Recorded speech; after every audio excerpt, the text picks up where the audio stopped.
All right, Mo, you ready? Yep, let's do this. Let's go. All right. Here we are, March 15th. Talking about the New York City Half. Oh, goodness gracious. My clicker's already busted. I got it. There you go. Here's the people talking, me and Mo. Mo, introduce yourself.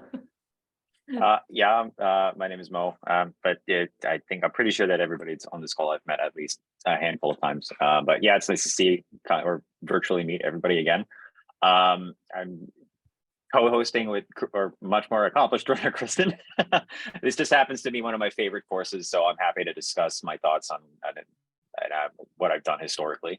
But yeah, Kristen. Yeah, so I'm one of the coaches for the team. I may not have met everybody yet. Hopefully I will at some point. And that's a little about me. If you wanted to know, you can always read that on your own. But thanks for coming, everybody. And just so you know, I will be out cheering at the race on Sunday. So wear your Whippets gear, and I'll be cheering you there at the Whippets cheer station.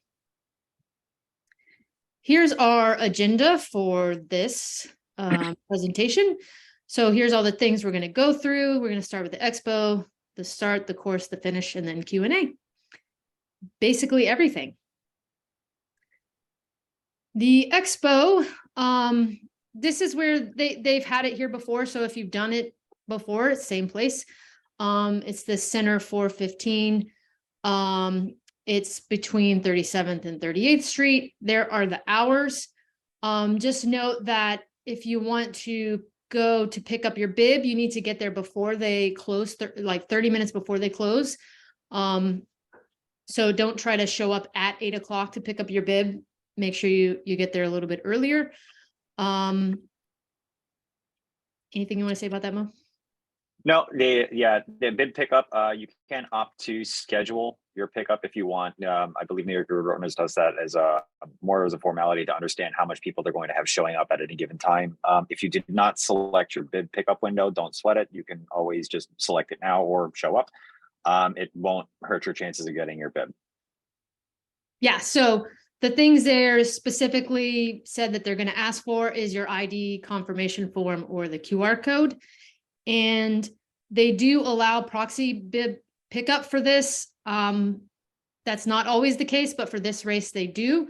But so your proxy will need all of those, the copies of all of those things to pick up your bib if you're utilizing that.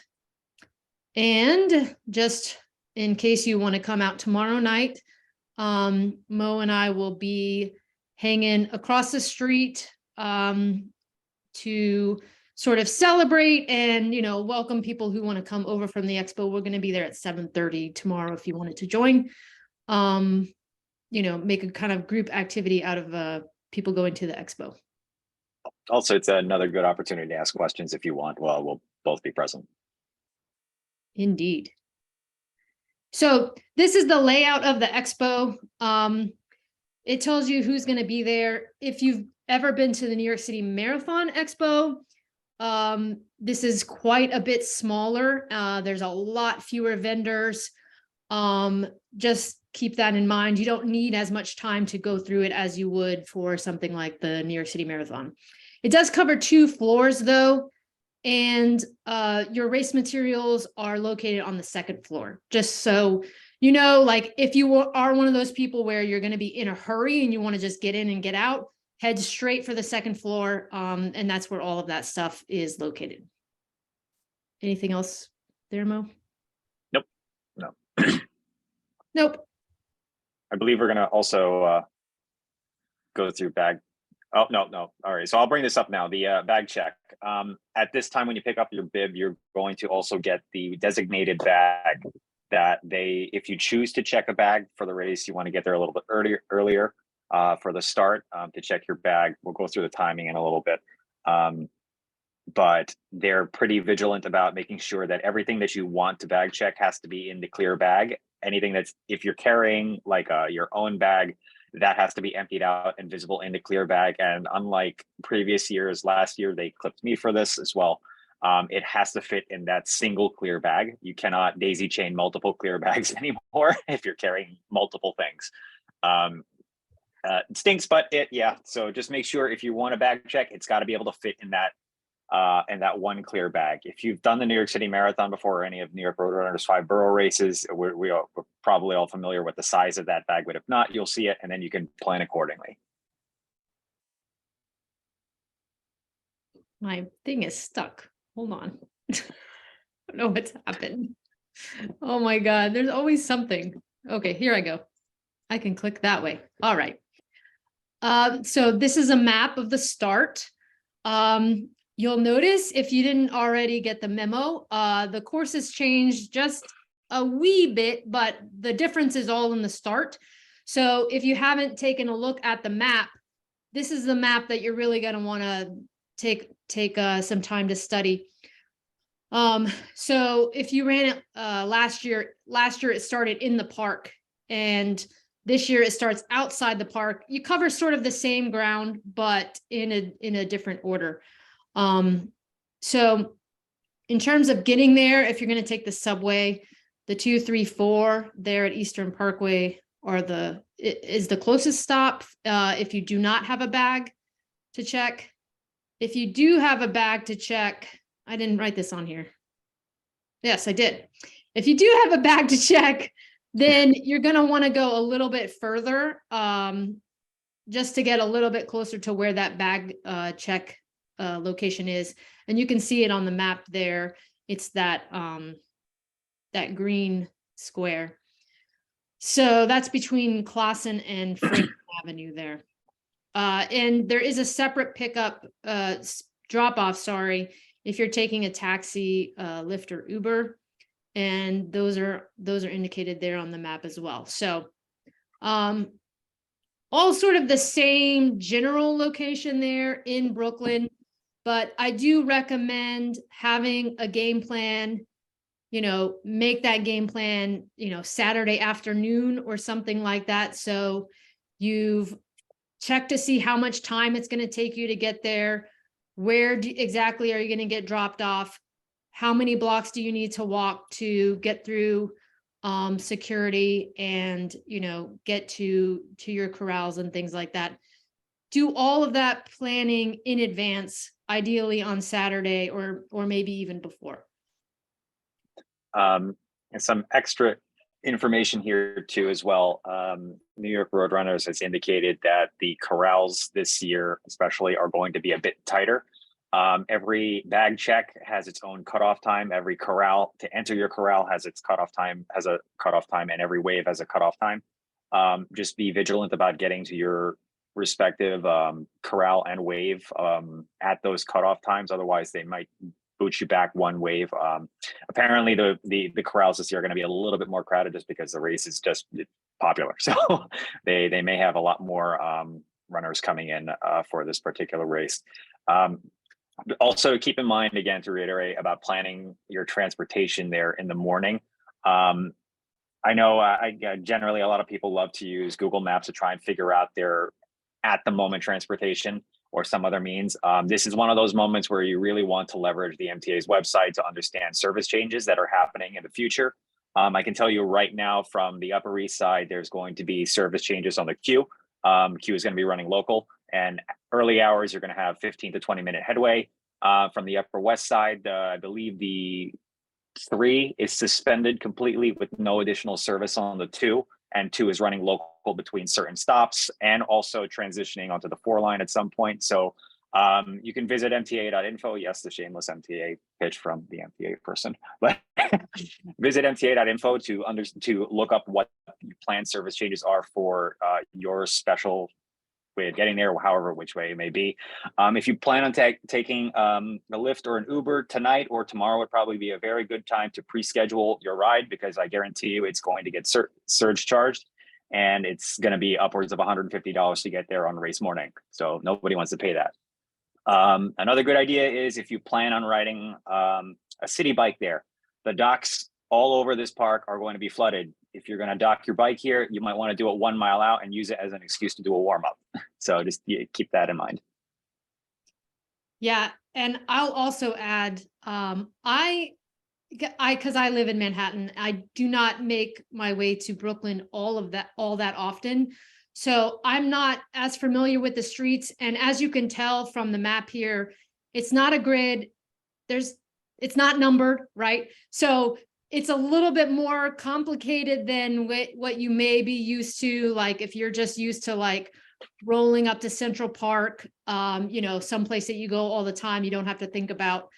You may just want to allow a little extra time in case you get off the subway and start walking in the wrong direction, or you get off, you know, you exit the subway way at the other end from where you think you wanted to exit, you know, those kinds of things. Just give yourself a buffer. If you are dropping a bag, you have to drop it prior to entering security. So that has to be step one. Bag check is first if that's what you plan to do.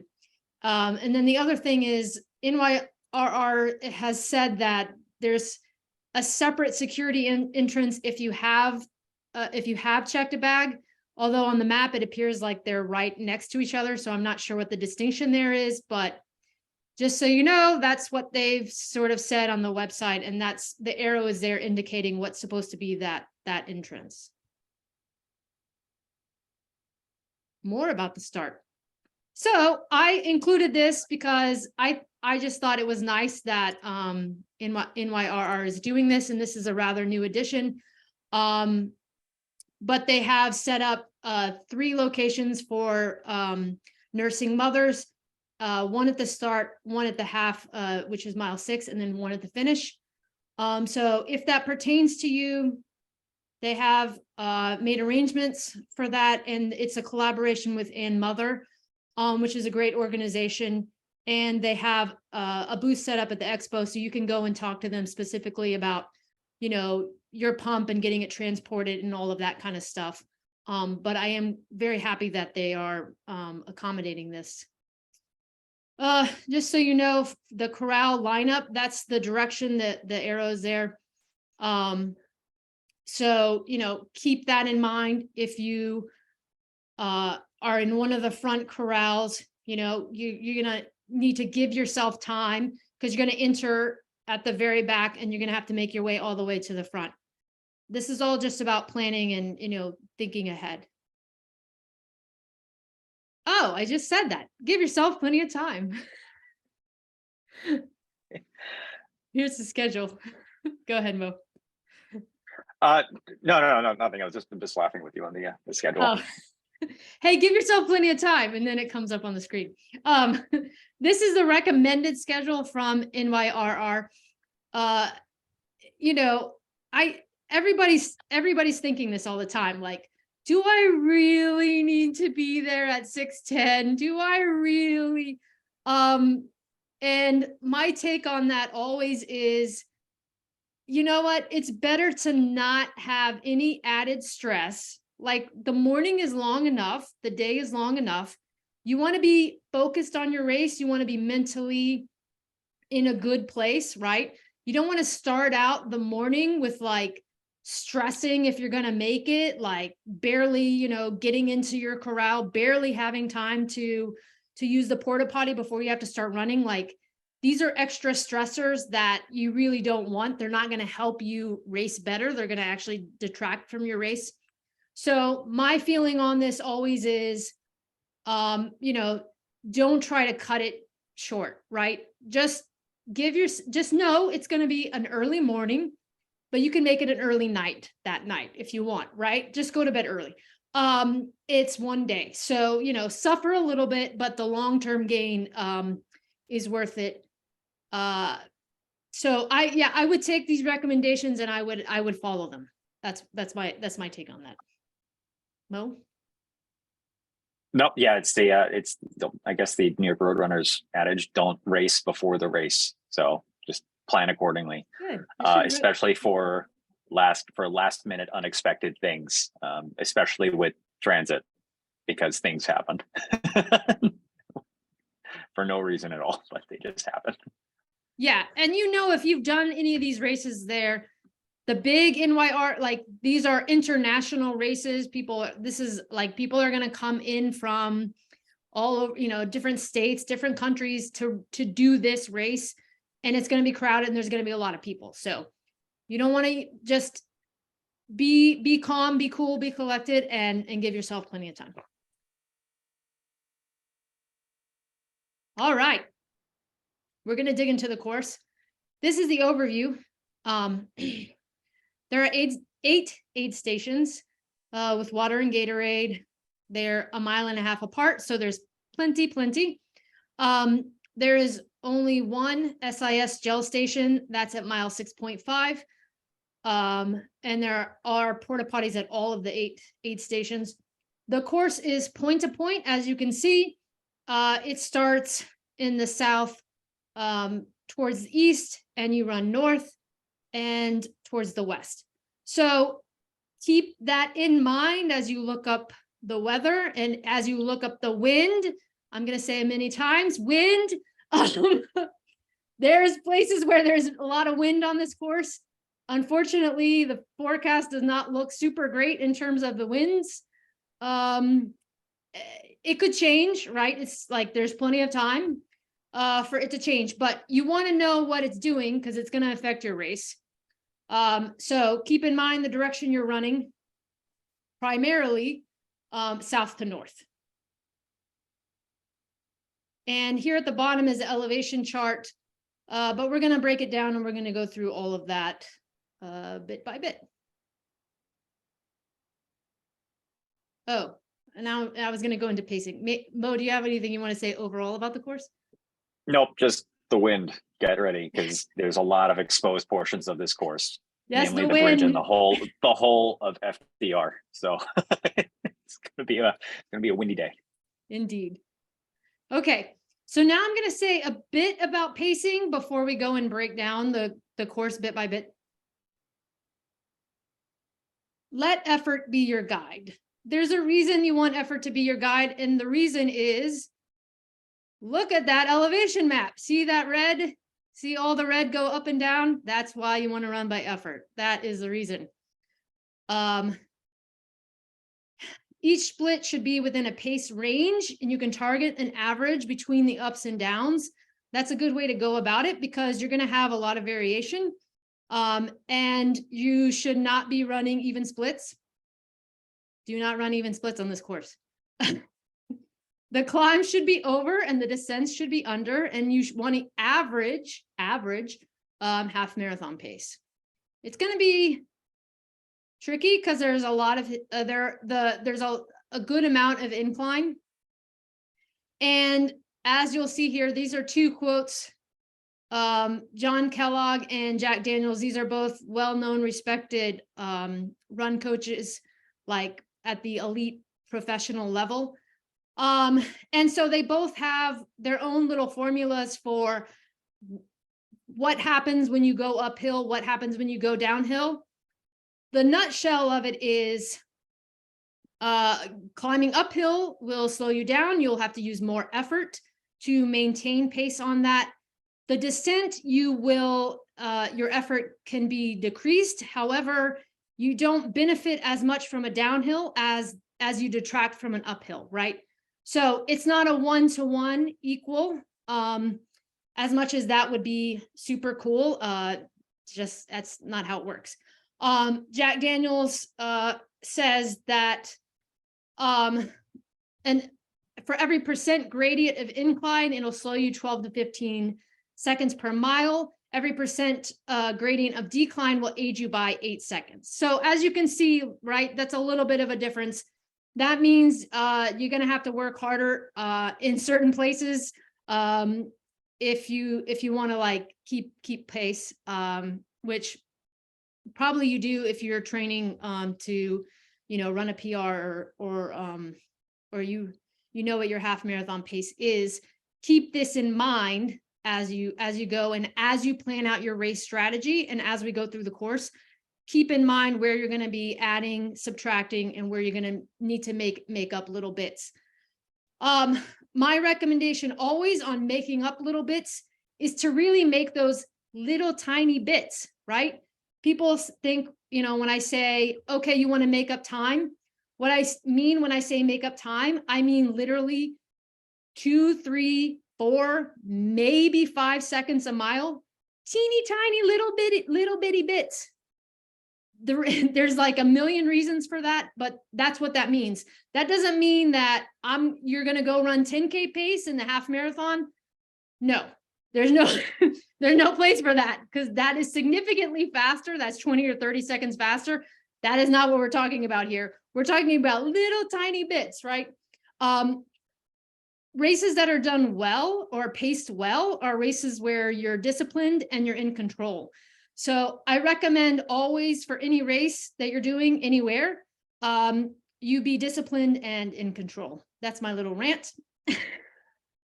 Now I'm going to go into GPS. Reason being, this course goes through the middle of Manhattan, in the middle of Midtown, and your GPS is going to be doing wacky-do things. There is a reason for that. And if you have one of these devices, it's cool to know what it does and how it works. So we're going to go into that a little bit here. Your GPS device, your watch, is not 100% accurate. This thing is cool, but it doesn't know everything. So don't think that it does. There are 2 primary reasons for GPS malfunction. Oh yeah, that's one thing I wanted to point out. I think sometimes people think that this device has like eyeballs, or it's like tracking you on the ground or whatever. Like, no, it doesn't. GPS works from satellites, which are orbiting around the Earth, right? So there's a number of things that can intercept and disrupt that signal, right? It's coming from outer space, right? So just keep that in mind when you're like, I don't understand why the watch didn't work. That's one reason why. But there's these things have 2 names, 2 primary causes, sorry. One is GPS drift and the other one is environmental factors. We're going to go into those, but both of these things cause the same issues, which is inaccuracy of location, meaning your watch doesn't know where you really are located, and inaccuracy of activity or pace value. So we're going to go into all of that. What is GPS drift? GPS drift is the difference between your actual physical location and where the watch thinks you are. Those may not be the same. GPS accuracy is around 3 meters, 95% of the time, but that's 3 meters is a difference of 10 feet. So that can add up over time, which is what I want everybody to keep in mind. So if you look here, if you are the bullseye, your watch may think you are anywhere within 10 feet of that, right? So it doesn't always know where you are. Sometimes it does, but sometimes it doesn't. That's GPS drift. So 10 meters over 13.1 mile span. There's 5,280 feet per mile, just so you know. Anyway, it adds up, right? That's the nutshell of that. It adds up. And it adds up over time, right? So the longer you're out there, the more likely there are to be inaccuracies with your pace or your location. GPS interference. So what's that? These are the environmental factors that were mentioned before. What are environmental factors? These are things that cloud your watch from picking up the satellite ping directly. What are some of those examples? Tall buildings, large groups of people, also dense tree cover, but we don't really have that concern. Oh, what do you know? We run right through the middle of Times Square. That's a picture of Times Square from this race. And as you can see, there's a lot of tall buildings and a lot of people. So interference expected. What is the solution to this? There is a solution. The solution is use elapsed time and the course markers. The course is marked and measured, not using GPS. using USATF certified measurement on the ground. I recommend everybody have elapsed time on their watch. I personally write down what my splits are supposed to be, not at every mile, but usually at the Ks. And so I know what time I'm supposed to be at certain mile markers. And then when I go by that mile marker on the course, I look at my watch, I see what it says. I look at my at the numbers that I have written. I usually write it on a little plastic card. And I see how close I am. Am I close or am I far? And that's what I do. That's a good way to make sure that you're on pace, despite what your watch will say. Your watch might go all kinds of wacky. It might tell you you're running a 4-minute mile. It might tell you you're running a 20-minute mile, right? It could say any kind of thing. So on the topic of this, and I see a question just popped up at the exact same time. If you want, you can. I've seen historically what I've seen people do is they have their pace cards stored somewhere on their person. They also some people will also explicitly write on their arm with pen or a marker, so you can quickly glance at it. Like most New York Road Runner signature races, if you're not familiar, they do actually give out pace stickers or pace tape tailored to I guess 15-second interval goal times. So if you want, you can stop by the pacer table and have a discussion. On that note, it's a good time to talk with them if you want to figure out where they're going to be on race day. But other than that, they will have at that same table a wristband with split times on them based on how fast you want to go for this race. So if you're interested in going with that route, be sure to stop by that table and pick up one of those wristbands. I agree completely. Okay, so we're going to go into the course and break it down so you know exactly where all of these climbs and different things are. Point to point, as I said, the two largest climbs come within the first 5K. Just so you know, keep that in mind. Do not expect the first 5K to be your fastest. If it is, wow, you've done something really wrong. The last 5K is still a net gain. So make sure you leave a little something in the end for the end. As you can see there, take the bird's eye view of this elevation. Climbs overall sort of flat and then climbs again there towards the end. So that's what you want to remember as you're running this course. It's not it's not uncommon for this race, especially for if people who are visiting to do the half and it's their first time. Everybody gets very excited at the very beginning. You'll see a couple people go really strong out the gate, and that's fine. Maybe that's them, but you will probably see these same faces as they're doing that climb up 7th Avenue, and you're wondering, it's hurting a little bit more now. So it is a much more gradual climb towards the end, but at that stage it will start hurting a little bit. And for those of you that are, understand that this session is getting recorded, and if you're curious about the math at the end, the bulk majority of the grade changes here, if you're going with the VDOT method of pace adjustments, is 4%. The worst grade change you're going to get is closer to 12, and that's the very abrupt bump at mile 9.5 as you're climbing off the FDR onto 42nd Street. It's short, but it's aggressive. So yeah, that's the worst, but it's immediate. Yes, thanks, Mo. That was great. So here I've just broken it down. These are the first 4 miles. As you can see, they're on the map. That's all in Brooklyn there. First, you run outside of Prospect Park, then you run inside Prospect Park.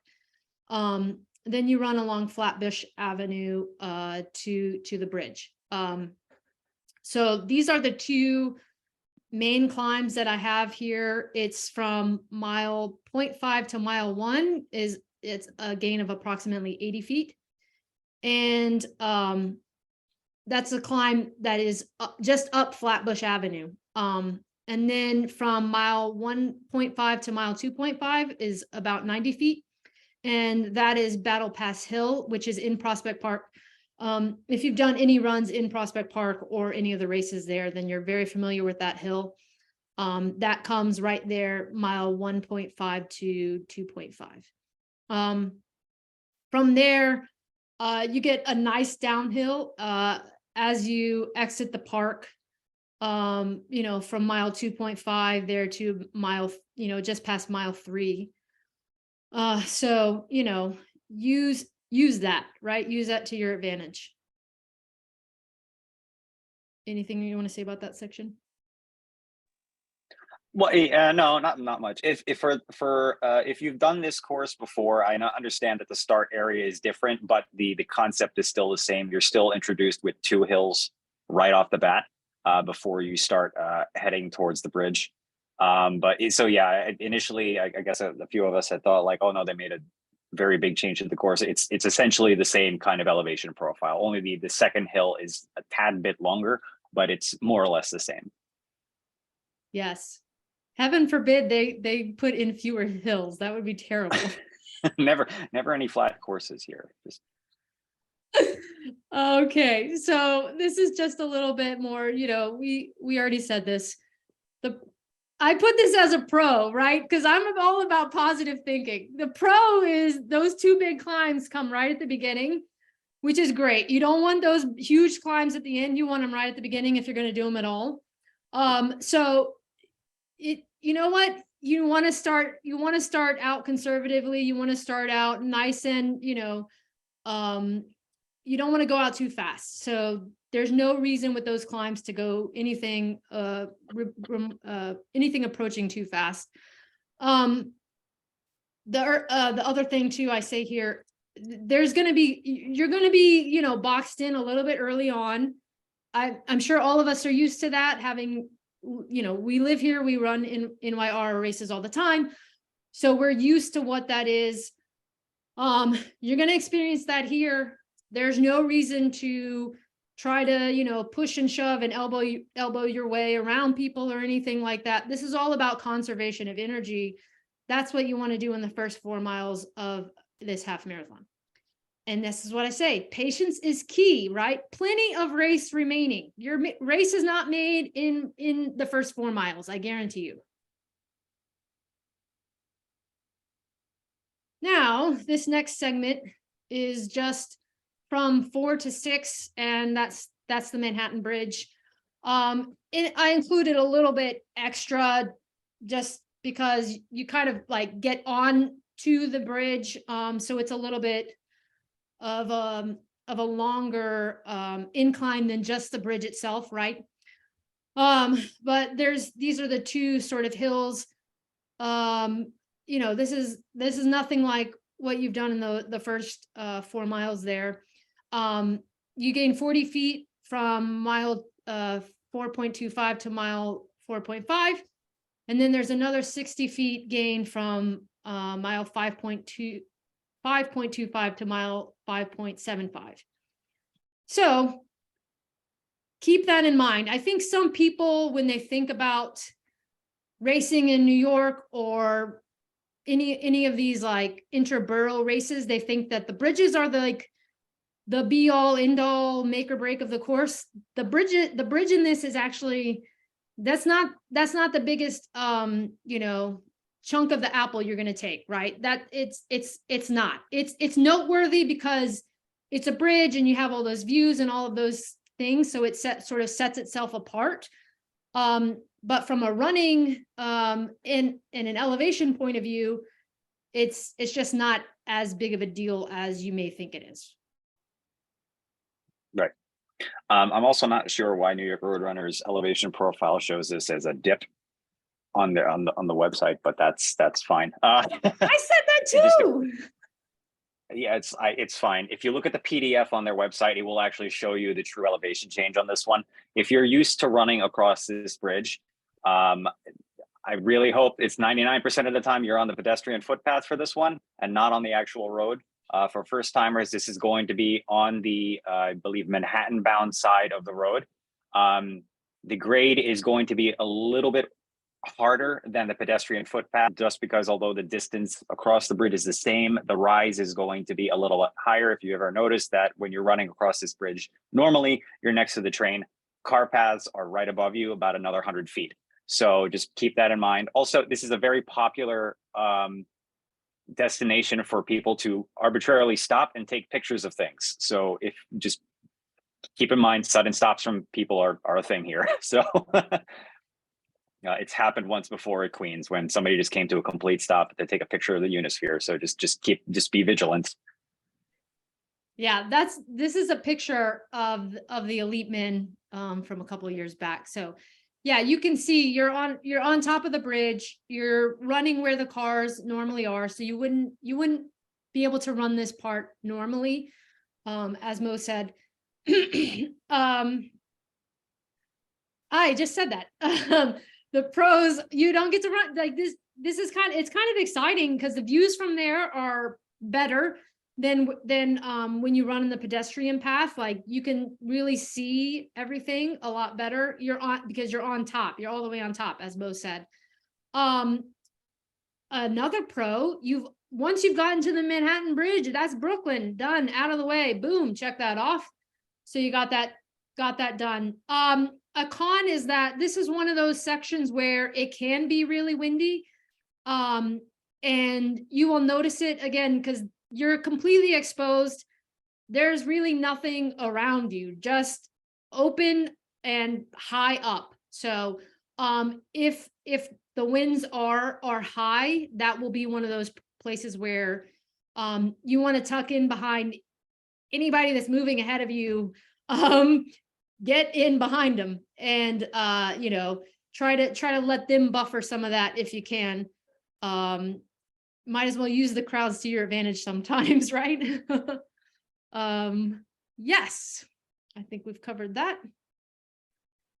Now, with the big climbs done, you can begin to settle in. So that's the bigger climbs, those are all out of the way once you get off the Manhattan Bridge there at mile 6. This section, mile 6 to mile 10, is the FDR and getting on and off the FDR bridge, or sorry, not bridge, highway. You can see the elevation there. That is as flat as you're going to find for this course and for a lot of the NYRR races. Look how flat that is. There, as noted, Mo did say this earlier, there are really short but steep bumps on and off, and so keep that in mind, right? It's going to slow you down, absolutely, but just because it's so short. So don't stress out about it, just bulldoze your way, keep going, right? And get it behind you. Pros, this is also, as I said, this is a flat area, lots of views, completely exposed. You are way out in the open here, friends. There's no shade, there's no anything, there's no trees, nothing. It looks it doesn't look like rain is on the forecast. Doesn't look like it's going to be too sunny, but as we said over and over, the wind does look to be a little bit of a bear. And as I say here, be wary of winds from the north because you are going to be running towards the north. So hopefully, and that's like the FDR is pretty much straight on.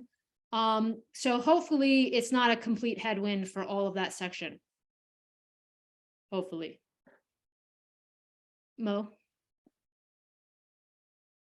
No. Yeah, so the other thing is that really, really steep but short incline is off to the right-hand side of this picture.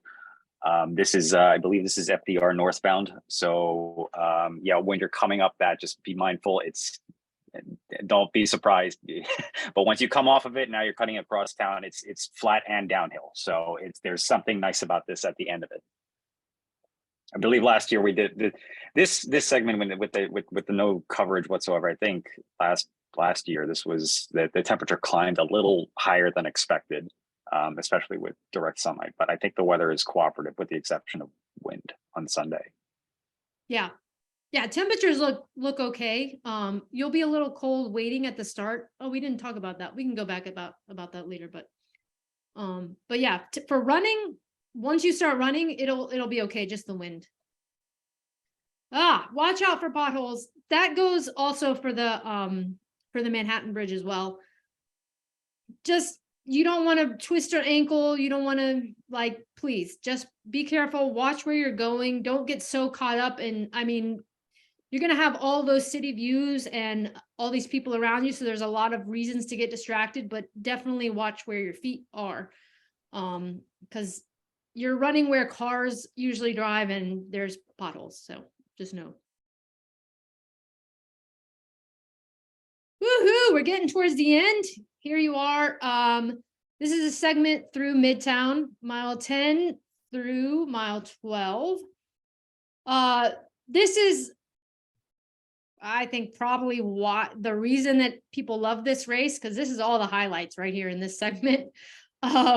You have the United Nations, you run by Grand Central Station, you run through Times Square, you run by Carnegie Hall, and then that's all right before you enter Central Park. So a lot of really cool things in this segment. Oh, the other thing too, as you see is indicated on the map here, they do a kids race through Times Square while you're also running. I mean, it's really cool. Like it's way cool. So this part is really exciting, and you're also getting towards the end of the race. So like, that's another reason to be excited. A lot of good things here. There are two sort of climbs that you definitely want to be aware of. Well, two main ones that you want to be aware of. As I say here, from mile 10 to 10.5, that's after you've come off the FDR and you're making your way into Midtown up 7th Avenue. That's an up as you're going 50 feet there. And then from mile 11, as you're going north on 7th Avenue, there's also a climb there. So up as you go north on 7th. 30 feet. No big deal. I'm selling it. Pros. Yes. There's so many pros here. As I said before, so many cool things to run by that you probably, this is the only time you're going to run through Midtown and not be annoyed by tourists and taxis and buses and every other thing. Crowds, the spectator crowds, they're all going to build as you get into Manhattan, as you get closer to the finish. They're going to get thicker, and so that's going to also boost your energy.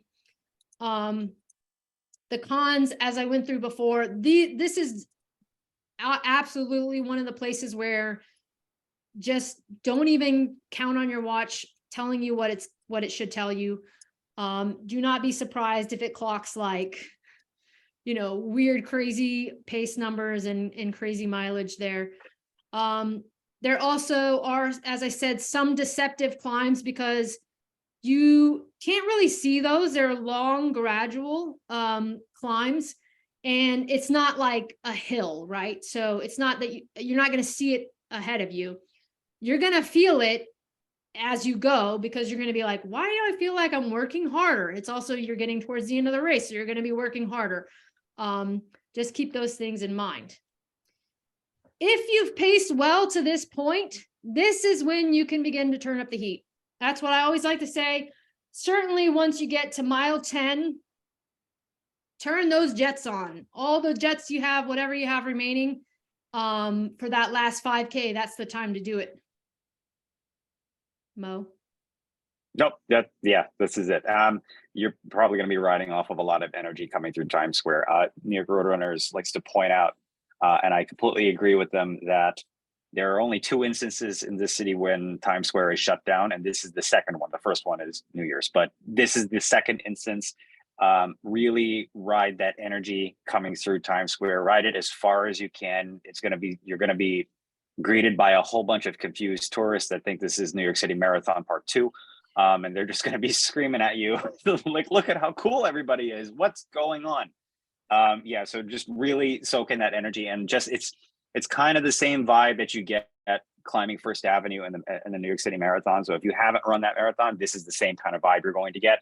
And if you have done it before, like this, now you know what to expect as you're coming up here before you hit the park. When reality starts coming back into mind. Yeah. No, this is going to be the part that you talk about afterwards. So seriously, enjoy it. I mean, take it all in. That's the time to do it. And because then what you have left is Central Park, and God, how many times have all of us run Central Park? A million trillion times, right? It's hard to get as excited about Central Park. But what is exciting is, by the time you get there, you're already at mile 12, right? So that's cool. You're almost done. I do highlight here these climbs that you have in the park. Look at the numbers here: 40 feet, 20 feet, 30 feet. It's not huge. The thing is, you're at mile 12, you're at mile 13. I have a misprint there. My number is wrong. But it's late in the race, and so you're already tired, right? And these 3 come sort of back to back to back, so you don't really get a chance to recover from it. So you climb up into the park from Grand Army Plaza, up to East Drive. That's a climb there. And then once you're on East Drive, you climb again over the 72nd Traverse. And then once you get off the Traverse, you make a left and you climb again to the finish. And so all of those come sort of boom, boom, boom. Just again, know what's coming ahead, pace yourself, mentally prepare for that. I think a lot of times, because you are so used to running Central Park, you may not realize how hilly it is. You're probably not usually running in Central Park at mile 12 and a half or mile 13 of your day. So it's going to feel a little bit different at that point, right? Keep that in mind. Pros: familiar ground, as I said, and you're almost done. So that's great. Anybody can suffer for a little bit of time. It's okay. We can all suffer. Cons: yes, hilly rollers, as I said. This is when it hurts. It probably hurts before this, but it definitely hurts here. But you're close to the finish, so give it everything you've got left. These are this should be like memorialized, all these great little nuggets I'm giving. No. Here's a finish. You're gonna be in pain. No, so here's the finish. It's basically the same finish as a New York City Marathon, only you come from the other direction. So that's cool. The finish line there is all in the same area. As I said before, from the Traverse, you make a left, and it's just a little bit of a jog up that hill there to finish by Tavern on the Green. Uphill to the finish, kick with all your might. Wouldn't be an NYR race without a really aggressive finish. I know. I think it's the Bronx 10 that only gives you the grace of a downhill finish. Everything else is, nope, this is a climb. You're gonna work for your dinner today. Right? They're like, oh, we could put the finish line over there, but this way's a hill. Let's go that way. Thanks, NYR. This is Mo's section. Go, Mo. Oh yeah, so just to keep in mind some of the events that are happening around the United Half. Of course, we have tomorrow. If you're picking up your bib tomorrow, if you want to pick up your bib tomorrow, you can come meet Kristen and I at Radagast. Not Radagast. Oh, the beer garden that's right around the corner from the big bib pickup. Also, there is a post points pints at Ease Bar at 2 p.m. After the race. Just remember to RSVP by this Friday. I believe that's March 17th. The RSVP is highly recommended as there is limited space in the back. Reichenbach, thank you, Constantine. Yeah. Just remember to RSVP for that so they can get a head count ahead of time. If you are not racing, there is a cheer station. Come cheer, scream at your teammates. I'm sure they would love the appreciation in the moment. Just everybody looks forward to just a little kick of encouragement mid race. Lastly, and you do not need to RSVP for this, our sponsor Volvo is having free metal engraving, just like they did with the New York City Marathon. Come by between 8 a.m. and 5 p.m. On Monday to line up and get your metal engraved. It's completely free. The only caveat is that you have to be there by 5:01. They're not going to accept anybody else in the line. They have told me that because of popular demand, mostly because of last couple races, especially in the New York City Marathon, they have added another metal engraver. So they will be there to commemorate your race day victory. I get this question a lot, so I'll say it now. No, they cannot engrave any other metal at that moment. The template will be set for the United Half. That's cool. Everybody should take advantage of that because that's really cool. Boom, Q&A. What do we got? I think I can look at that. Can I look? Can you see Everybody can I cannot see the chat, but I see the questions. If there are questions, I've been following the questions. Yeah. I'm going to scroll the chat. Don't forget the name wall, Constantine says, about the Expo. Yes, definitely take advantage of any photo opportunities at the Expo. There's a couple of them in there for sure. Adam, coming on foot from Park Slope area, assume an hour before wave 1. Crossing the course at Grand Army Plaza will not be a problem, ? An hour before. You should be good. The course is going to be cleared well before that, so there will be no traffic on the course, but it will not stop pedestrians. As one of the resident cyclists for the course, but I'm not working this one. So I can tell you that if you start hearing a whistle on that course, you better move. But you should not have a problem being on course 30 to 45 minutes. I'm not 100% sure because I don't see it on the schedule. The elite start might be a little bit before wave 1 start. So you should be okay. And I see Lisa is asking if there's a great spot to warm up beforehand. Before security is in my opinion, your best bet to do the warm up.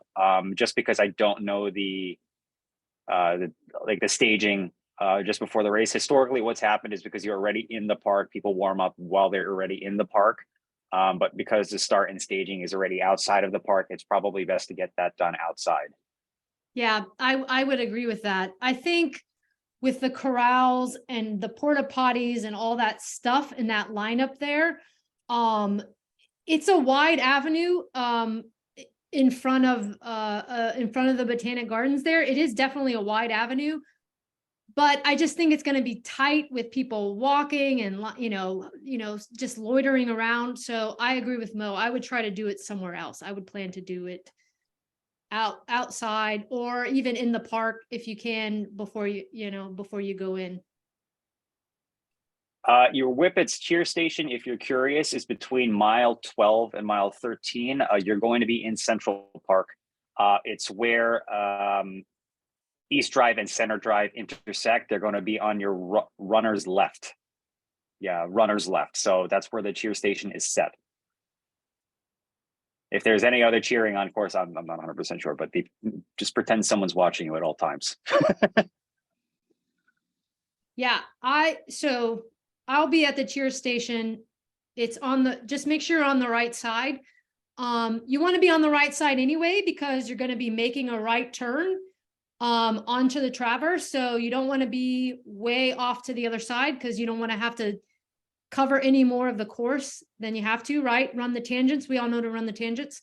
So be towards the side that you're going to be going, right? So right. And then we can also cheer for you and give high fives. Pacers. We have a question about the Pacers. As one of the Pacers, Kristen. I'm not actually pacing this race, but I am one of the NYRR Pacers, and I will absolutely defend them. No question. No, so I'm just gonna give a little Pacer side story. Some races do not vet their pacers like at all. They're just like, hey, you want to pace? Okay, sure. Like they just take whatever you say at face value. They don't even look to see. NYRR is not like that. You have to submit a running resume. You have to there's a whole waiting list, priority list about getting in to pace certain races. Like it is hard. These people, the people that are doing it are excellent runners. They know exactly what they're doing. They know the course, and there's no room for slacking. So 100% trust the pacers, absolutely follow them. They know what they're doing. They've run the race multiple times. You're not allowed to pace for NYRR for these races unless you've already paced it and run it before. That's also a rule. And again, that is not the case at all other races. So do not think that applies oh, I had a really good pacer at New York City Half, so my pacer at this blah, blah, blah, mom and pop race, it's probably not the same at all. So keep that in mind, but the pacers here are great. And the other thing, so I was waiting and waiting for them to put the pacer information up. It just went up 2 days ago or 1 day ago. And I did not have time to put it in this slide presentation, but it is actually on the website now. I did check. So if you want to know exactly what pacers will be in which waves and what times they'll be running at, that information is available on the website now, and it just appeared. There's also going to be a pacing booth at the Expo where you can go and you can talk to some of the actual pacers for the race will be there. So you can talk to them and ask them questions, and they will have pace bands as well. The recording. Yes. This recording is going to go out sometime tomorrow. I have to do some editing and things, but it'll go out tomorrow. Pacing. Would you recommend? Oh, did you say something? Sorry, I see somebody asking about crossing Grand Army Plaza to get to your start. So if you are in wave one, the recommendation to arrive by your start time of 6:10 holds true. Same thing with wave two and subsequent waves. For later waves, I'm not sure how the logistics were going to work out there, but I can certainly tell you that if wave one start is at 7:20, you can expect higher security on the road starting at about 7 a.m. to allow the elites clear path to go through. So add a couple times. Try not to be traveling on course anywhere around 6:55 a.m. As a matter of fact, if you are in wave one and you're on the course by 6:55 a.m., you've missed wave one start time. So start wave two. Yeah. I don't have any bad things to say about NYRR, but do keep in mind that this is the first year they're going to be doing this setup. And for those who have done this race over the years, they have changed the start of this race and the staging for it 6 times over the last 6 years. I mean, it's been different every single year. So just know in your head that they haven't done this before. Everybody's going to be figuring out for the first time, right? And sometimes it takes a little bit, not all the kinks maybe worked out, right? So again, Give yourself extra time. Do not cut it close. Have extra minutes. And that was the other thing I wanted to say. It's going to be really cold while you're waiting because you have to get there, especially if you're wave 1. You're going to be out there at 6 in the morning, 5:30, 5 in the morning. It's going to be the forecast, unless it changes drastically. It's going to be really cold. It will be at freezing or even feel below freezing because of the wind. Please, please, please have a million extra layers on you. Do not stand out there for an hour shivering because, well, there's many reasons for that. One is that it sucks, but the second reason is that you burn energy doing that, trying to keep yourself warm, and you don't want to start the race low on energy. That's not a good way to start a half marathon. So bundle up, multiple layers. And if you have extra, well, that's okay, right? It's better to have a little bit extra than not enough. This is a question about pacing. Recommend banking a few seconds on the FDR. Would you recommend banking a few seconds on the FDR to make up for 42nd Street and CP entrance climbs based on how one is feeling? I'm on the fence about that. I think possibly yes, but it would really only be a few seconds. 5, right? Something small. The reason being as we went through the course, you want to make sure you have enough gas to get you through all of those rolling climbs at the end. And, you know, it's always better to have a little bit of extra gas to get up the hill. So instead of, like, an example would be, instead of slowing down on the hill 10 seconds a mile, maybe you can slow down on the hill only 8 seconds a mile, right? You know, you're going to slow down on the hill, but if you have a little extra gas there, I think it's going to benefit you more, particularly at the end, where you're going to feel already fatigued and your legs are already going to be pretty tired. So, you know, play that close, but, you know, don't do anything drastic there, I would say.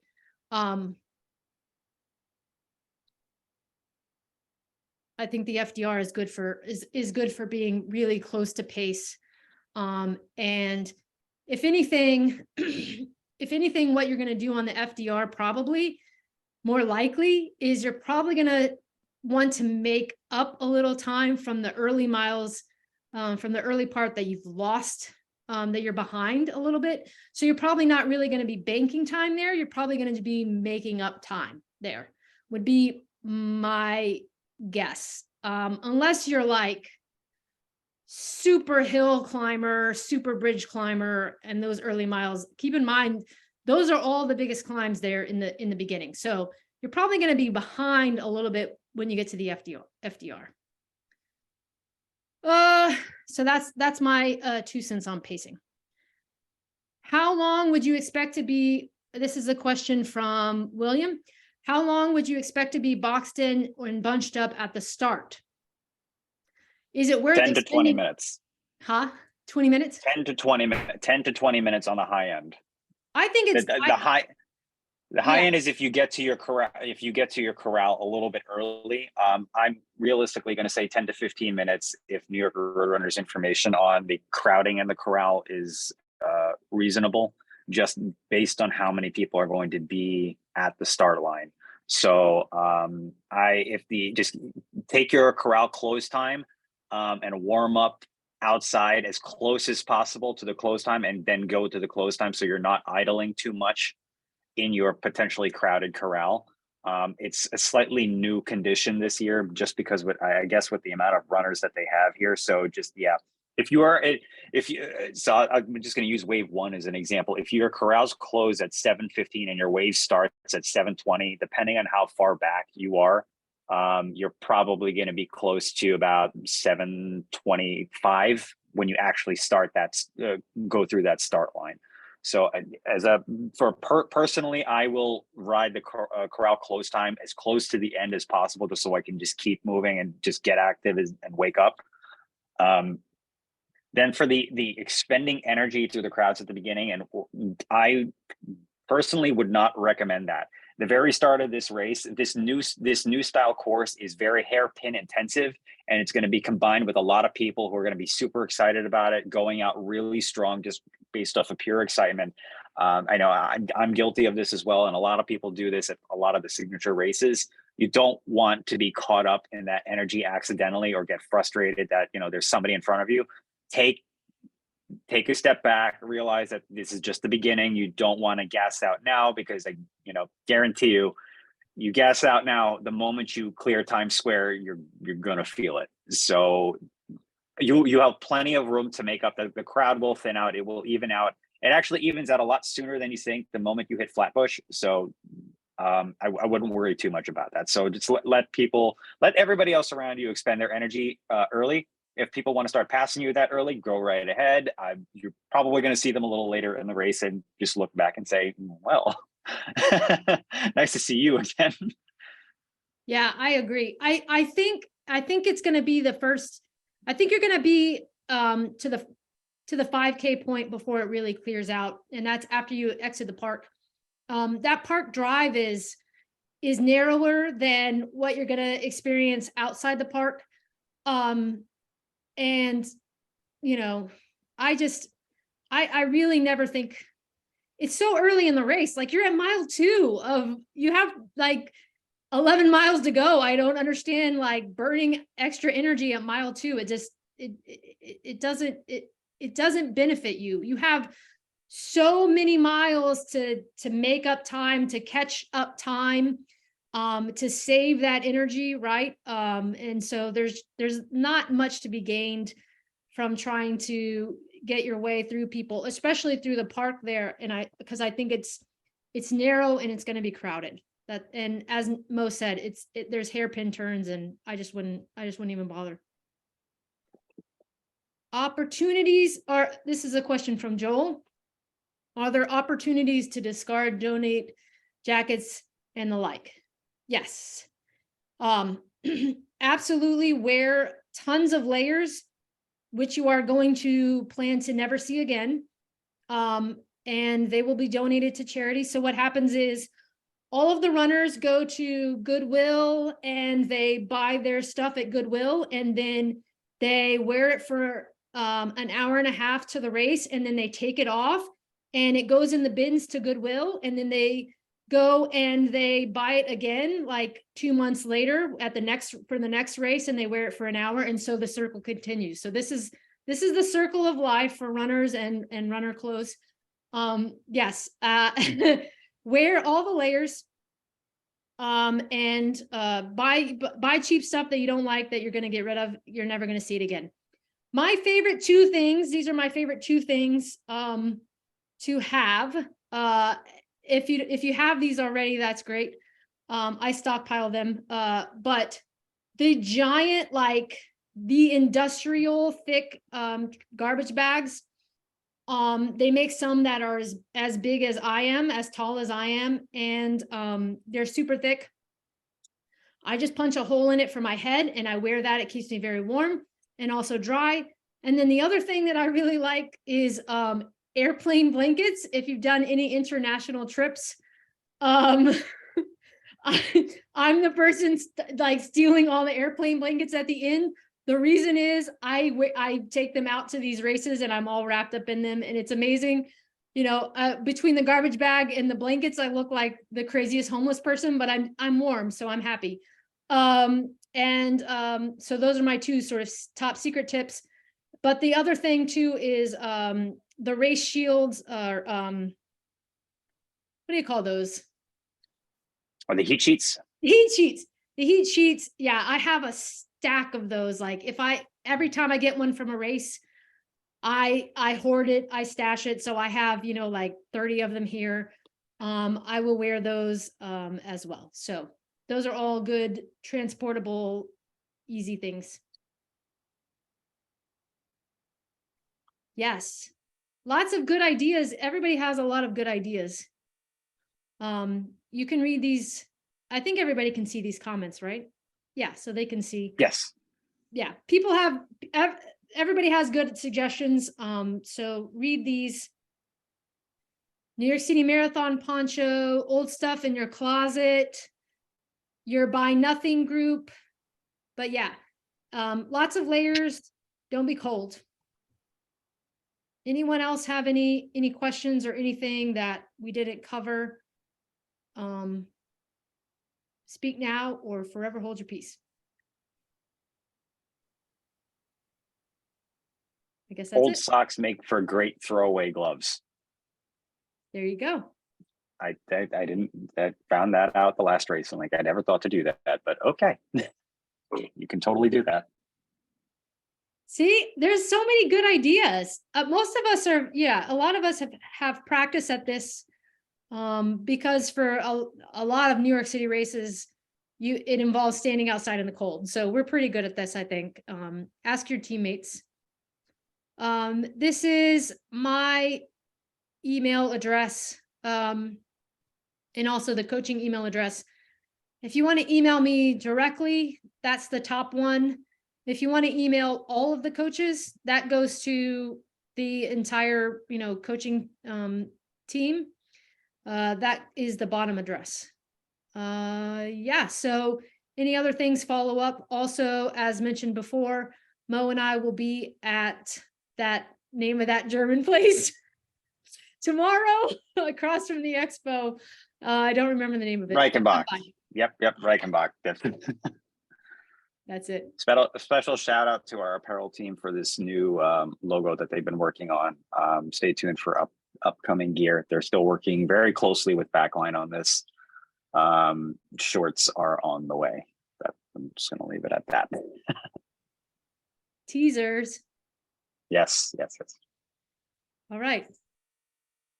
I think that's it. Thanks, everyone.